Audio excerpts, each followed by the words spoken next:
Salut et bienvenue sur Bibloom Podcast, le podcast enthousiaste qui pétille, qui t'invite à te poser des questions sur la vie, à changer de point de vue et à chercher des réponses du côté de la bienveillance. J'y partage mes réflexions et découvertes personnelles en fonction de ce que je vis au quotidien et j'invite régulièrement des personnes avec qui j'ai plaisir à échanger pour partager avec toi et t'inspirer.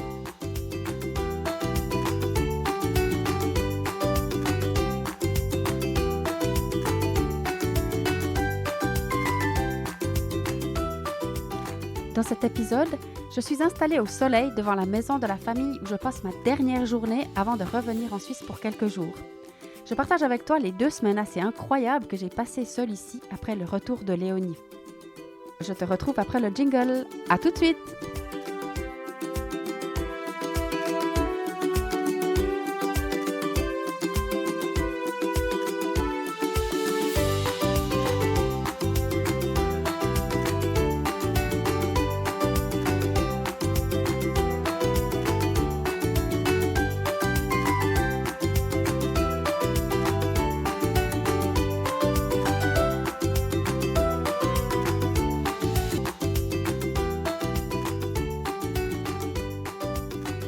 Donc, me voilà pour cet épisode qui termine l'aventure dans cette famille où donc on est resté, où moi je suis restée 5 semaines et Léonie 3 semaines, puisque peut-être tu te rappelles ou peut-être tu as entendu l'épisode précédent, elle est rentrée en Suisse un peu avant moi et moi je suis restée donc 2 semaines de plus. Ces 2 semaines-là, c'était vraiment particulier parce qu'au départ de Léonie, comme on avait passé quand même 24 heures sur 24 ensemble pendant 3 mois à peu près, je me disais, ça va être un peu particulier, quoi. Comment ça va se passer tout ça. J'avais un petit questionnement, quoi. Mais la vie a fait tellement bien les choses qu'il m'est arrivé j'ai passé 2 semaines juste extraordinaires. Et là, je suis très, très embêtée parce que, à vrai dire, j'ai commencé l'enregistrement, j'ai fait tout l'enregistrement du podcast. C'était hyper fluide, c'était hyper parfait. Et puis, après 5 minutes, je me suis rendu compte que je n'avais pas allumé le micro. Et je me suis dit, je prends le risque, je suis dans une tellement bonne énergie, je finis, je continue, j'enregistre ça. Et on verra bien si les 5 premières minutes sont exploitables ou pas. Et puis, voilà, j'ai terminé. Et maintenant, j'ai écouté, mais les 5 premières minutes, on n'entend juste rien, c'est pas exploitable. Donc, je dois les refaire, mais sauf que je ne sais plus ce que j'ai dit. Alors, c'est ennuyeux parce que comme je ne sais plus non plus ce que j'ai dit dans la période, le reste où on entend bien, puisque j'avais allumé le micro, je ne sais pas vraiment tellement bien comment faire ça. Donc, je vais voir ce que ça donne. Mais je pense que, en tout cas, je voulais revenir un petit peu sur la situation dans cette famille parce que c'est quand même un peu bizarre vu que on avait reçu donc cette information par WhatsApp qu'on n'allait pas pouvoir revenir ici. Et donc tout c'est quand même mis en place tout bien. On a continué à faire tout bien notre travail, mais ça a quand même cassé quelque chose dans la relation. Et puis, je me suis retrouvée ici à faire tout ce que je dois faire, plus proche de ma conscience, que je trouve du plaisir à passer du temps avec les enfants, j'ai du plaisir à faire tout ce que je dois faire. Je fais mon travail tout bien et les relations sont tout à fait agréables et correctes. Mais j'ai l'impression d'être complètement transparente. Et puis, ces 2 dernières semaines, j'ai vécu des trucs absolument incroyables. Mais d'un point de vue présence dans la famille, en tout cas, c'était très étrange. Par exemple, au moment du repas du soir, eh bien, on est tous là, chacun raconte un peu sa journée. Ou souvent, c'est la Niki, là, la mère de famille, qui est donc hyper enthousiaste, qui demande alors à chacun son tour, comment c'était ta journée, qu'est-ce qui était cool, qu'est-ce qui était moins cool, tout ça. Et puis elle demande à tout le monde, mais pas à moi.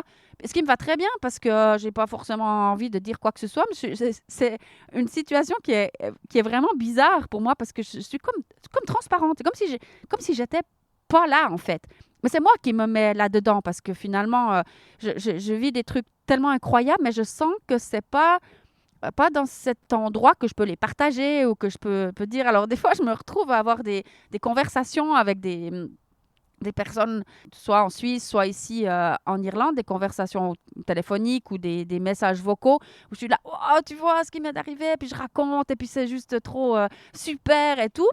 Donc, je suis dans vraiment quelque chose qui est qui se passe dans ma vie qui est super cool.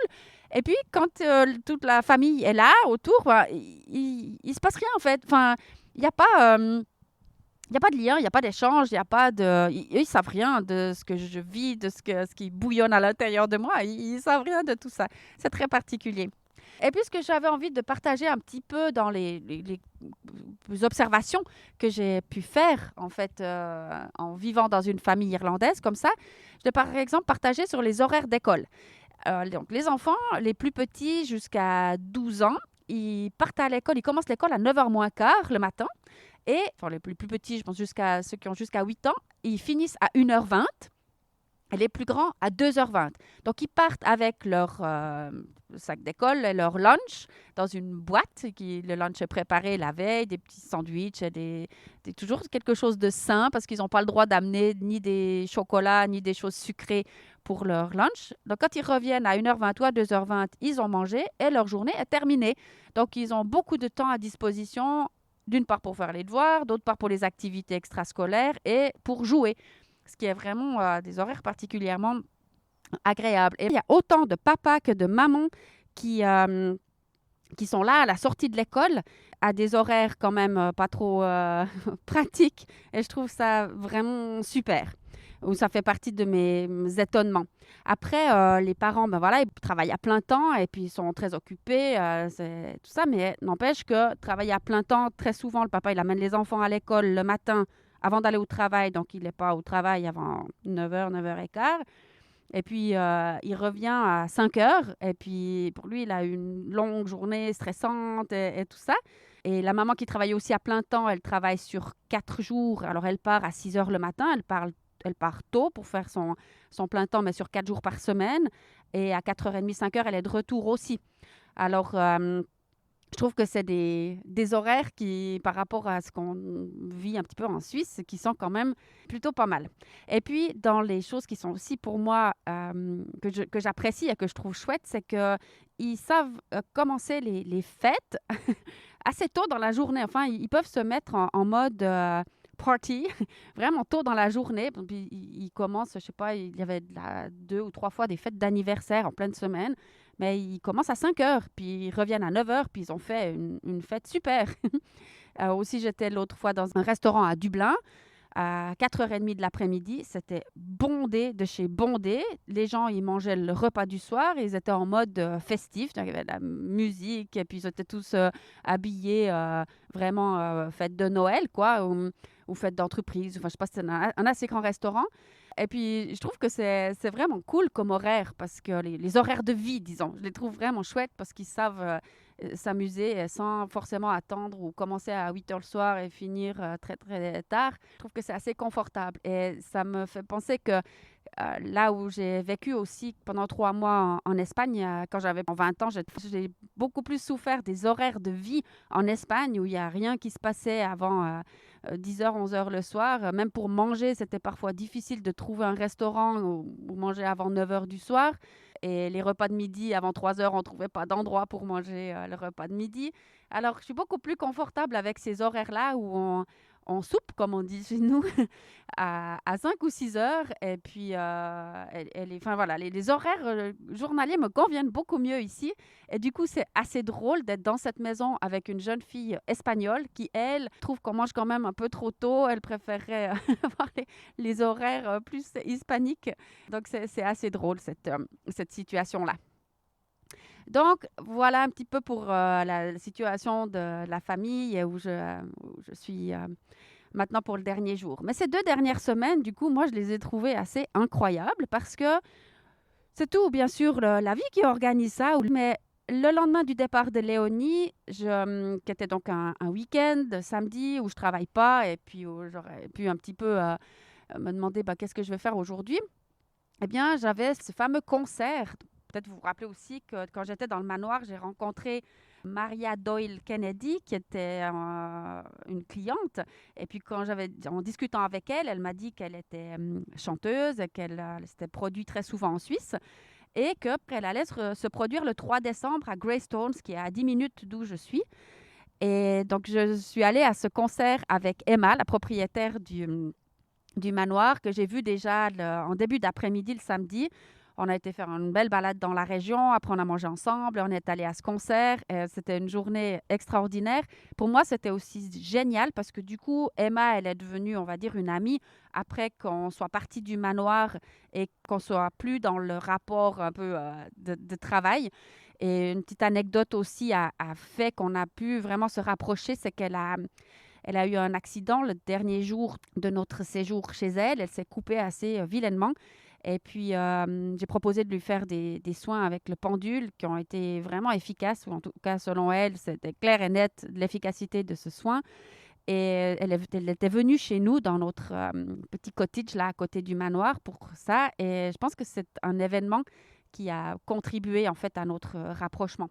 Alors bon, voilà, mon samedi, il était extraordinaire. Et le lendemain, le dimanche, je voyais aussi une des clientes que j'avais rencontrées au manoir.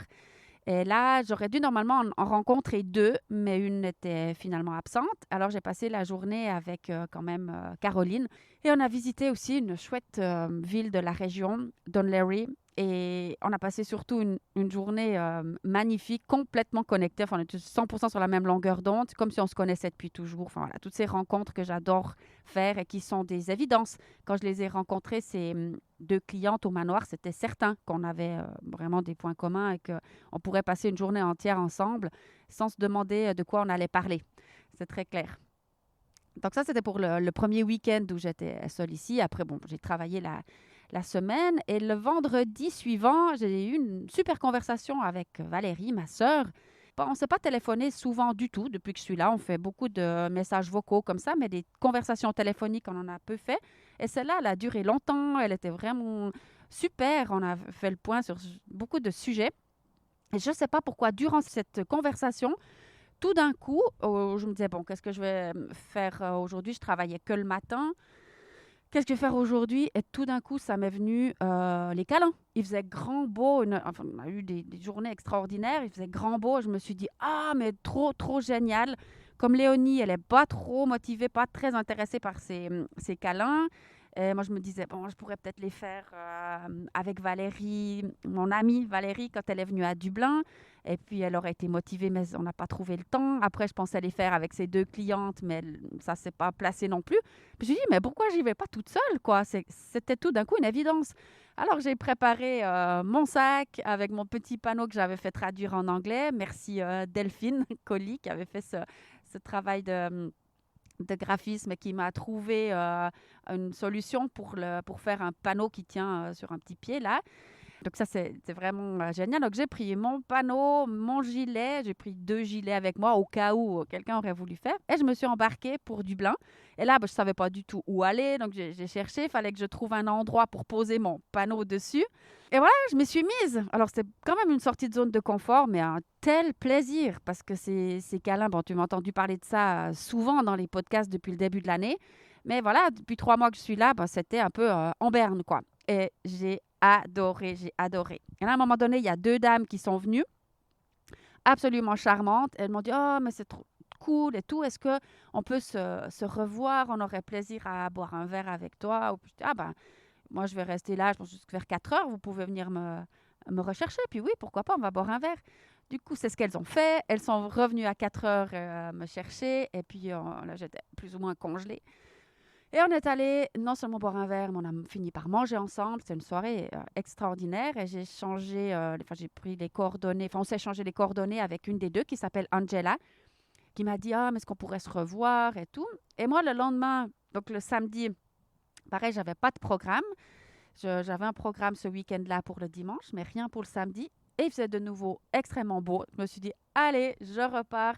Donc quand même, pour y aller, depuis là, je dois faire à peu près 15 minutes à pied. Après, je dois prendre un bus, une quinzaine de minutes, puis un train, 1 heure de temps. Puis après, trouver un endroit à Dublin, m'installer. Donc c'est quand même un assez long trajet pour partir et faire ces câlins. Mais c'était juste clair pour moi que c'est ce qui me motivait le plus. Donc voilà, je suis repartie. Et après ma session, j'ai retrouvé Angela, avec qui on est allé au restaurant. Et Angela, elle a quelques difficultés en ce moment dans sa vie. C'est vraiment compliqué pour elle.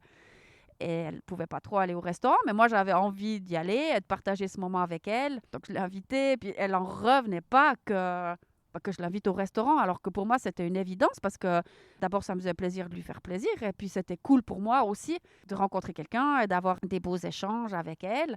J'en ai profité aussi pour lui faire plein de soins en radiesthésie. Elle était enchantée. Enfin, bref, c'était une rencontre superbe.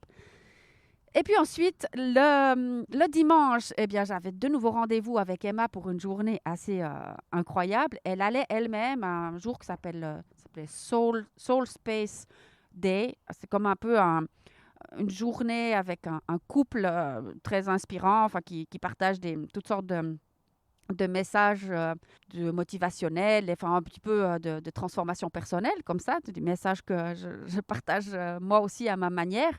Donc là, c'était super chouette tout ce qu'ils ont dit. Rien de trop nouveau pour moi, mais c'était magnifique d'être dans ce lieu, une grande salle de spectacle. Et ils avaient organisé entre leurs messages, ils ont fait aussi des méditations, un truc comme ça. Ils avaient organisé des chants, des moments de danse. Enfin, c'était du coup un magnifique spectacle qui a duré de 10h le matin à 4h l'après-midi. C'était magnifique. Et moi, j'étais bien sûr enchantée de me retrouver encore une fois avec Emma. Et puis ça, c'est le hasard des dates qui a fait que ça se présentait comme ça et que cette journée de spectacle se trouvait tout près d'où je suis. Donc, elle est venue me chercher à la maison. On a passé cette journée ensemble avec aussi une amie à elle. Donc voilà, c'était magnifique. Et puis le lundi, je devais partir avec la maman de Tom, donc de la famille où je suis, qui voulait me faire voir une ville que j'ai vraiment envie de voir. Un endroit que j'ai vraiment envie de voir, Glendalough. Alors, on avait fixé ça, qu'elle voulait m'amener là-bas et manger ensemble, tout ça. Puis en fait, le temps n'a pas permis de le faire parce que les routes étaient gelées et elle ne voulait pas rouler sur des routes gelées. Ben voilà, elle a annulé une demi-heure avant qu'on parte. Et puis, pareil, encore une journée magnifique, comme celle d'aujourd'hui aussi d'ailleurs. Là, je vais faire un petit détour sur la météo parce que là, c'est tellement... Moi, j'ai parlé de la météo, je crois, dans tous les podcasts depuis que je suis là, mais c'est fou, c'est fou. Il fait toujours beau temps. Là, je suis dehors. Ah, je ne vous ai pas dit ça non plus. Ah, mais vraiment, je pars dans tous les sens. Aujourd'hui, donc, j'ai pas vraiment le temps de faire 3/4 d'heure de marche pour aller au bord de la mer, mais je m'étais d'abord dit, bon, je fais une exception, j'enregistre à l'intérieur. Mais bon, ça, c'était pas possible. Alors, en fait, je suis juste sortie. Je suis dehors sur la terrasse de la maison où on habite. J'ai une vue extraordinaire devant moi. Et puis, donc, il fait de nouveau grand beau. Et puis, j'entends beaucoup, là, maintenant, ces derniers jours, qu'en Suisse, il fait froid et que voilà, plein de choses. La neige est arrivée. Ça, c'est vraiment magnifique. Mais qu'il fait froid. Et puis, on m'avait vraiment averti. En Irlande, tu auras froid, tu auras froid. Et puis, il pleut, et puis tout ça. Et puis, en fait, oui, bien sûr, il y a eu quelques journées de pluie et de vent. Et quand il pleut et qu'il y a du vent, bah, c'est assez impressionnant, mais il n'y en a pas eu beaucoup, franchement. Donc, bref, je reviens au lundi. Ça me fait rire, cette conversation avec toi, parce que mon cerveau, il part vraiment dans tous les sens. Mais je crois que j'ai quand même encore le fil. Donc, lundi... puisque mon programme avait changé et qu'il faisait grand beau, je dis, je vais repartir encore une fois faire les câlins à Dublin parce que c'est un peu la dernière fois où je peux y aller, puisque je ne sais pas après où je serai. Puis cette semaine, c'était sûr que je ne pouvais pas y retourner. Donc, je m'embarque de nouveau à pied, en bus, en train, et je retrouve mon endroit. Maintenant, je suis retournée au même endroit que les autres fois, parce que que la deuxième fois notamment, parce que c'était plus facile pour moi, qui me perd tout le temps partout, d'aller un petit peu en ligne directe et pas. Enfin, je commence à connaître ce chemin-là. Parce qu'il faut quand même savoir que les 2 premières fois, je n'ai pas réussi à retrouver la gare pour reprendre le train. Enfin voilà, je me suis un peu égarée là. Donc maintenant, j'ai plus ou moins ma petite habitude à Dublin, ce qui aide. Donc je suis allée droit au but. Je me suis posée à cet endroit que je connais. Et puis tout d'un coup, il y a une dame qui arrive, une chinoise toute petite, et puis qui vient pour me faire un câlin. Alors elle se met sur la pointe des pieds parce qu'elle est vraiment petite. Et puis elle fait un câlin, mais très, très, très long. Et à la fin, elle se met face à moi, elle me regarde dans les yeux, elle me fait le namasté. Moi aussi, bien sûr. Et puis, c'était comme... oh, waouh, celle-là, elle était vraiment particulièrement chaleureuse et remplie d'amour et extraordinaire.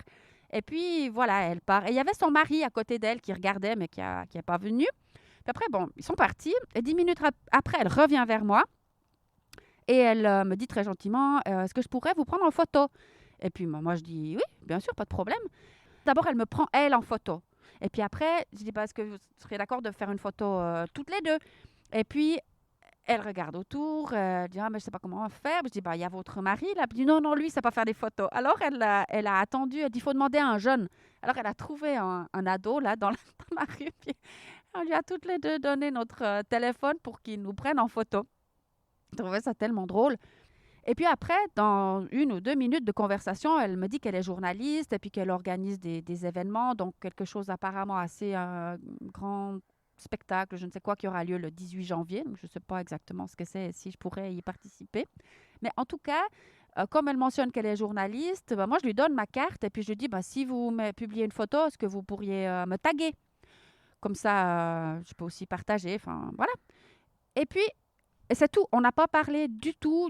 Souvent, quand je fais les câlins, les gens ils me posent des questions quand même. Ils me demandent, mais qu'est-ce que vous faites là? Pourquoi? Est-ce que c'est pour une raison particulière? Enfin, ils me questionnent, puis j'explique. Enfin, mais là, on n'a pas parlé du tout. Et puis, un moment plus tard, elle met sur mon mur Facebook un texte, moitié en anglais, moitié en chinois. Et puis, je dis, oh, mais waouh, c'est trop cool. Alors, je lui écris, je lui dis merci pour ça. Et puis, elle me dit, je suis en train d'écrire. Je dis, bon, ben, je n'avais pas trop compris. Et le lendemain matin, quand je me réveille, punaise, elle avait écrit un grand article pour une revue chinoise. Alors, c'est trop drôle. Il y a vraiment un grand texte, tout en chinois, puis on voit que mon nom en caractère qu'on arrive à lire. Je dis, ah ben dis donc, waouh, super, merci. Elle remet ça sur mon mur Facebook. Et puis après, j'ai été donc sur DeepL pour traduire. Je me suis dit quand même, je vais voir un peu ce qu'elle écrit. Donc, je copie tout ça, je colle dans DeepL, je traduis. Je dis, mais punaise, cette dame-là, en fait, j'en reviens pas encore aujourd'hui. Elle a juste absolument tout compris de ma démarche. Je pense qu'elle a même décrit la démarche mieux que je pourrais le faire moi-même, juste à travers un câlin et un regard, et c'est tout. Et un petit panneau que j'avais à côté de moi qui invitait à Hack for You, quoi. Elle a vu ça et puis et j'y crois même pas, quoi. Ouais, c'est cool, quoi. C'est vraiment trop, trop cool. J'adore, j'adore. C'était une jolie, très jolie anecdote cette semaine. Et puis, dans les autres choses assez incroyables qui se sont placées cette semaine, je t'en dis juste un petit peu, mais là, je ne vais pas dire tout parce que ce n'est pas encore confirmé. Mais hier, j'ai repartagé sur Facebook un souvenir. Facebook, qui te dit là, les souvenirs d'il y a 2 ans, comme ça. Donc, j'ai repartagé cette citation qui disait « Suivez vos rêves, au pire, ça marche ». Et puis, quelques instants plus tard, Charlotte m'envoie un mail en me disant « Maman, t'as vu ça ?»